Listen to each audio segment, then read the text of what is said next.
بيقول لي 3 باي 7 باي 2. ازاي ان انا احلها؟ اول حاجه هجيب الاكشوال برودكت، وهنا ما ينفعش استخدم غير الاسوسيتيف بروبرتي. هستخدم البراكت between ال 3 and 2 وال 7 اخليها out. حاولوا كده لما تيجوا تعملوا multiply عشان تسهلوا على نفسكم، يا اما النمبر كريزلت ب 1 digit، يا اما يكون فيه زيرو كناتج. تمام.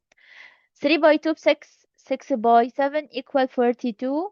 ودي انا مش هقدر اجي جنبها او اغير فيها اي حاجة. الاستيميشن، اتفقنا قبل كده وقلنا ان في بعض المدرسين بيشتغلوا على الديجيتال بيجر يعملوا suppose وخلاص. كده سهلت على نفسي الحل. مين الديجيتال بيجر؟ 7. اقول له suppose ال 7 as 10. هعتبر ال 7 10 لان 7 قريبة لل 10. ما ينفعش استخدم اي دوجت تاني. هكتب له مسألتي الجديدة وركزوا في ترتيب الارقام وايه اللي هيتغير عشان مسألة متبقاش غلط. هقول 3 بدل ال 7، طبعا اتفقنا بقت 10، وبعد كده 2. البراكت between 3 and 10 تدينا 30 باي 2 equals 60. الريزلت بتاع الاستيميشن طلع لي 60. كده طلع اكبر طبعا من ايه؟ الاكشوال برودكت. لازم اكتب له السنتنس دي، اقول له the product must be.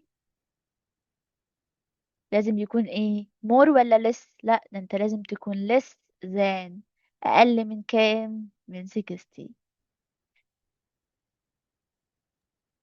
ميس انتي نسيتي تكتبي كلمة بي. طيب هكتبها ماشي. اللي بعدها بس هخليه في النص، احل الاخيرة. 4 by 2 by 5 عشان اجيب الاكشوال ميس برودكت. ممكن تطلعي فوق شوية؟ شباب انا بشرح، ركزوا معايا وفهموا الفكرة. انتوا المفروض فهمتوا الفكرة تعرفوا تحلوا. الاكشوال برودكت هستخدم البراكت between 4 and 2 وال 5 out. لما يديني 3 factors لازم تتحل بالطريقة دي. لازم استخدم البراكت. دي ال associative property. 4 by 2 equal 8. 8 by 5 هتدينا 40. الاستيميشن لو اتفقنا وقلنا زي digital bigger الاقي 5، ما ينفعش اعمل suppose لل 5 تبقى 5. طب اعمل ايه في حاجة زي كده؟ هشتغل على الفور. هقول له suppose الفور as 5. هنا اعتبر المرة دي الفور هي 5. طيب وبعدين يا ميس؟ استخدم البراكت واكتب الارقام بتاعتي 5 باي 2 باي 5. وخلي بالي وانا بنقل الارقام عشان لو نقلت رقم غلط المسألة هتكون غلط. البراكت between 5 and 2 هتدينا 10. 10 باي 5 equals 50.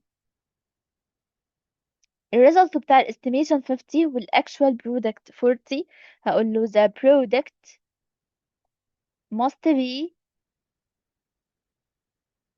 لازم يكون ايه؟ more ولا less؟